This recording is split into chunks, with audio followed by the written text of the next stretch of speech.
नमस्कार, मैं हूं सौरभ त्रिपाठी। आप देख रहे हैं India news Madhya Pradesh Chhattisgarh. Bulletin शुरुआत बड़ी और अहम खबर से करते हैं। कवर्धा सतरंगी झंडा हटाने का मामला तूल पकड़ रहा है। 100 से ज्यादा प्रदर्शनकारी गिरफ्तार। अपराधियों को किसका है संरक्षण? पहला सवाल, क्या अपराधियों को है मोहम्मद अकबर का संरक्षण? बड़ा सवाल। मोहम्मद अकबर है स्थानीय विधायक। सतरंगी झंडे के अपमान को लेकर मचा था बवाल।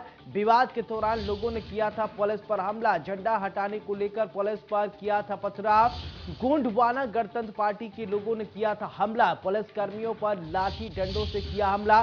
बड़ी जानकारी इस वक्त आपने टीवी स्क्रीन पर देख पा रहे हैं। पुलिस कर्मियों के साथ बदसलूकी। कवर्धा से तस्वीर सामने आई है। 100 से ज्यादा प्रदर्शनकारियों को फिलहाल गिरफ्तार कर लिया गया है। बड़ी जानकारी इस वक्त ये तस्वीर आप देखिए किस तरीके से सिर पर पीले रंग का गमछा बांधकर ये लोग किस तरीके से उपद्रव मचाते हुए नजर आ रहे हैं। देखिए पुलिस कर्मियों पर किस तरीके से लाठियों से हमला किया जा रहा है। ऐसे में सवाल उठता है, लोकतंत्र में ये लठतंत्र का अधिकार किसने दिया? क्या लोकतंत्र पे लठतंत्र हावी है? सवाल कई हैं, लेकिन अभी जवाब बाकी है। फिलहाल पुलिस लगातार कार्रवाई कर रही है। कवर्धा से तस्वीर जहां पर सतरंगी झंडा हटाने का मामला अब तूल पकड़ता जा रहा है। 100 से ज्यादा प्रदर्शनकारी फिलहाल गिरफ्तार कर लिए गए हैं। बड़ी जानकारी इस वक्त आपको बता दें कि अपराधियों को किसका संरक्षण? पहला सवाल, बड़ा सवाल, आखिरकार किसका संरक्षण है? क्या अपराधियों को है मोहम्मद अकबर का संरक्षण? मोहम्मद अकबर का क्या संरक्षण है? स्थानीय विधायक है मोहम्मद अकबर। बड़ी जानकारी इस वक्त ये आपने टीवी स्क्रीन पर देख पा रहे हैं। तस्वीर देखिए, कवर्धा की तस्वीर जहां पर सतरंगी झंडा हटाने का मामला अब तूल पकड़ता जा रहा है। 100 से ज्यादा लोगों को, ये देखिए तस्वीर आपने टीवी स्क्रीन पर। तो उस बात को भी उनके द्वारा अस्वीकार किया गया और पूरे के पूरे भीड़ ले जाकर के वहाँ जाना चाह रहे थे और अपने हाथ में काफ़ी ज़्यादा संख्या में लाठी डंडे रखे हुए थे और वहाँ बच्चे और महिलाओं के साथ किसी प्रकार का आपराधिक घटना न हो जाए, इसलिए पुलिस के द्वारा हल्का बल प्रयोग करके उनको 10-15 अधिकारियों को चोटें आई है, जिस पर एडिशनल DSP मैं स्वयं और हमारे जो TIs और नीचे के स्टाफ शामिल हैं, जिनको ज़्यादा गंभीर चोटें आई थी उनको अभी एम्बुलेंस के माध्यम से अस्पताल के लिए रवाना कर दिया गया है। अभी यहाँ की मौके की कार्रवाई की जा रही है। इस पूरे आपराधिक कृत्य पर अपराध दर्ज करके अलग से कार्रवाई की जाएगी। यहाँ मौके की हालात को पहले शांत किया जाएगा, उसके बाद में गिरफ्तारी की कार्रवाई। अभी मौके पर पर्याप्त पुलिस बल उपस्थित है। मौके पर गाँव वालों को सुविधा दी गई है, तो अभी मामला शांतिपूर्ण है। इसी खबर पर ज्यादा जानकारी के साथ मेरे सहयोगी दीपक विश्वकर्मा सीधे जुड़ रहे हैं, उनका रुख करते हैं। दीपक, पहले ये बताइए पूरा मामला है क्या? इसी में नहीं जा पाएगा। देखिए, सबसे महत्वपूर्ण बात यह है कि ये कोई पहला मामला नहीं है कवर्धा में जब इस तरह का बवाल कटा हो। इससे पहले भी कवर्धा में इस तरह का बवाल कट चुका है, जब झंडे को लेकर विवाद हुआ और उस समय भी लाठीचार्ज हुआ था। लेकिन अब जो मामला है वो आदिवासी समाज के बीच का मामला है। यदि बात की जाए, गोंगप्पा गोंडवाना गणतंत्र पार्टी है ये इसके अपना एक झंडा। इसके अलावा बात की जाए, हरमो एक गांव है कवर्धा के भीतर, जो हरमो गांव है, हरमो गांव के अंदर यदि बात की जाए 40 से 50 गांवों की आबादी है, जिसमें आदिवासी रहते हैं। उन्होंने घर के बाहर जो एक मोहल्ले का एक चबूतरा रहता है गली के बाहर, वहाँ एक चबूतरे में एक 5 से 6 फीट का अपना एक धार्मिक झंडा लगाया था। एक चबूतरे को बना के, एक चौतर्रा उसको कहा जाता है, उसमें उस झंडे को दुर्गे भगत नामक युवक ने उस झंडे को निकाल दिया और ऐसा ग्रामीणों का कहना है कि ये झंडे को निकाल कर फेंक दिया गया। इसको लेकर ये साल भर से, ये कोई आज नया विवाद नहीं है, साल भर से इस मामले को लेकर खींचतान चल रही थी। लगातार तमाम थानों में शिकायत दी जा चुकी थी, तमाम बार शिकायत की जा चुकी थी, लेकिन अभी तक कोई कार्रवाई नहीं हो पाई थी।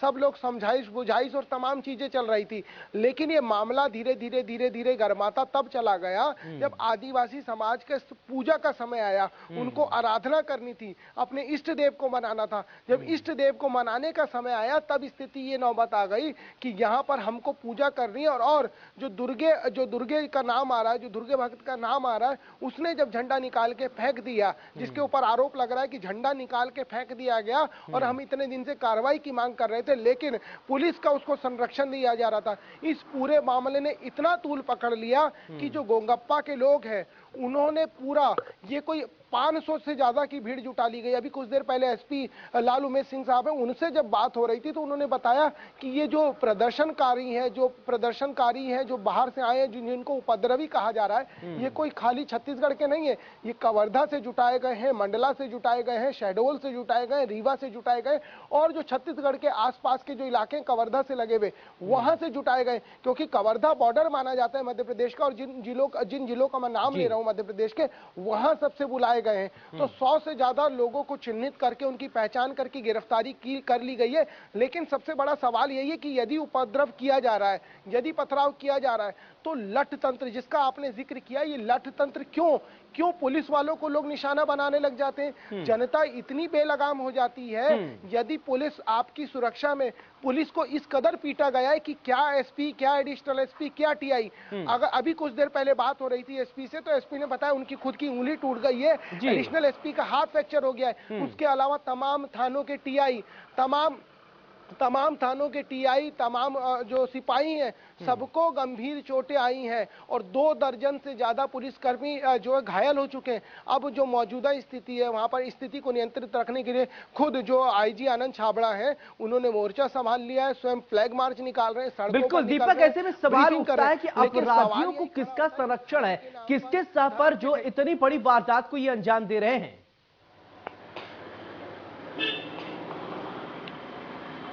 देखिए, ये कोई पहले दिन का मामला नहीं है, मैं बार बार यही बात कह रहा हूं, साल भर से चला आ रहा था। ये कोई आज नहीं हुआ कि 500 की भीड़ जुट गई उसके बाद पुलिस वालों को जाके कूट दिया गया। कई दिन से ये मामला रिस के चल रहा था, लेकिन ये मामला आखिरकार इतना बढ़ गया कि ये सबके हाथ से निकल गया। जब 500 से ज्यादा प्रदर्शनकारी जमा हो गए और जब दुर्गे की गिरफ्तारी की मांग करने लगे कि इसने हमारे धार्मिक झंडे को निकाल के फेंका क्यों, आप इनको कुछ नहीं कह रहे। और जिस भौरम देव की बात कर रहे हैं, वहां शंकर जी का बहुत प्रचलित मंदिर है, उसके बाजू ये 40-50 गांव हैं आदिवासियों के, हरमे गांव जिसकी बात हो रही है। तो झंडा जब निकाल के फेंक दिया गया तो आप लगातार पुलिस से समझाइश दे रही थी कि झंडा फेंका नहीं गया है, झंडा इसमें आराम से निकाला गया, उसको सुरक्षित स्थान पर रखा गया। उस 6 फीट के झंडे को लेकर विवाद हो गया। विवाद इतना बढ़ गया कि जो बैरिकेटिंग थी, जो वो एरिया था, उस एरिया में 3 जगह पुलिस ने बैरिकेटिंग की थी। 2 जगह जब वो बैरिकेटिंग, जो प्रदर्शनकारी थे, 2 जगह की बैरिकेटिंग तोड़कर आगे चले जाते हैं। जो तीसरी बैरिकेटिंग थी, जो भौरम देव टेंपल को जोड़ती है और उस एरिया को जोड़ती है, क्योंकि ये प्रदर्शनकारी यदि वहां पहुंच जाते जहां झंडे का विवाद जुड़ा हुआ था, तो ये स्थिति और ज्यादा भयावह हो सकती थी।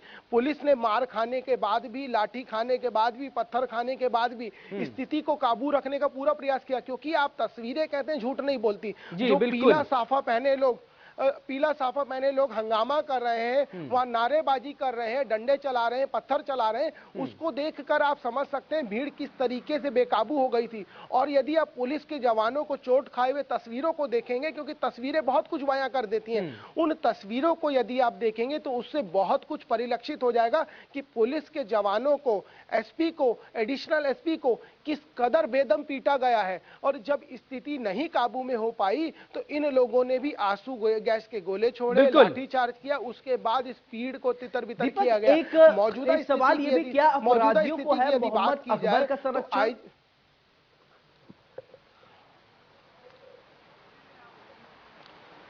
देखिए, मौजूदा स्थिति इसलिए कही जा रही है क्योंकि मोहम्मद अकबर एकमात्र मुस्लिम विधायक हैं कांग्रेस के भीतर और मंत्री भी हैं। इससे पहले भी जब झंडा विवाद हुआ था तो उनके ऊपर तमाम तरह के आरोप लगे थे।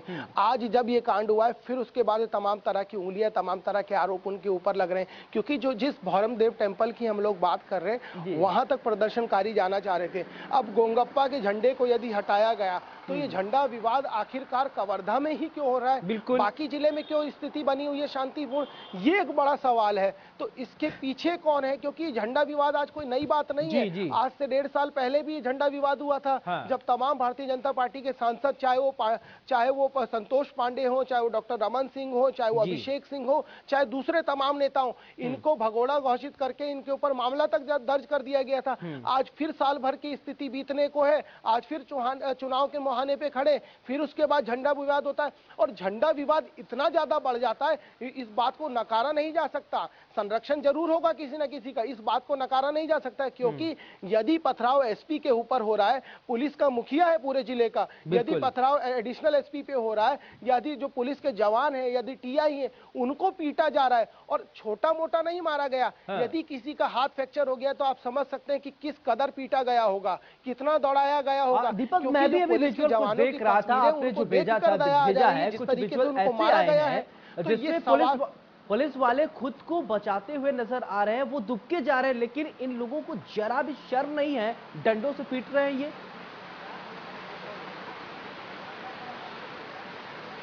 जी बिल्कुल, संरक्षण जिसकी आपने चर्चा की और संरक्षण जिसकी आपने बात की, उसको नकारा नहीं जा सकता। इसलिए लगातार कह रहा हूं, संरक्षण को नकारा नहीं जा सकता, क्योंकि झंडा विवाद को लेकर इतनी भीड़ उग्र हो गई कि और ये चीज साल भर से चली आ रही थी। यदि साल भर पहले ही कार्रवाई कर दी जाती, यदि साल भर पहले ही कोई इस पर निर्णय ले लिया जाता, यदि कुछ हो जाता तो ये नौबत तो नहीं आन पड़ती। बिल्कुल। और कार्रवाई जब एकदम जब आपके गले तक पानी आ गया, जब आप अपने आप को बचाने जा रहे हैं, और सबसे महत्वपूर्ण बात यह है, 3 पार्ट में बैरिकेटिंग की गई थी। जब ये लोग भोरम देव, जो हिंदुओं के आस्था का प्रतीक है, जब ये वहां पहुंचने वाले थे, हर्रे गांव पहुंचने वाले थे जहां झंडे का विवाद था, उसके बाद आंसू गैस के गोले छोड़ने पड़े, उसके बाद पुलिस को लाठीचार्ज करना पड़ा भीड़ को तितर बितर करने के लिए। तो समझा जा सकता है ये स्थिति कोई एक दिन में उपजी भीड़ नहीं है। और जो बाकी जिलों का जो जिक्र किया कुछ देर पहले, जब पुलिस कप्तान से बात हुई, उन्होंने बताया कि जो मंडला है, रीवा है, शहडोल है और कवर्धा से जो बाजू के लगे हुए छत्तीसगढ़ के जिले और मध्य प्रदेश के जिले,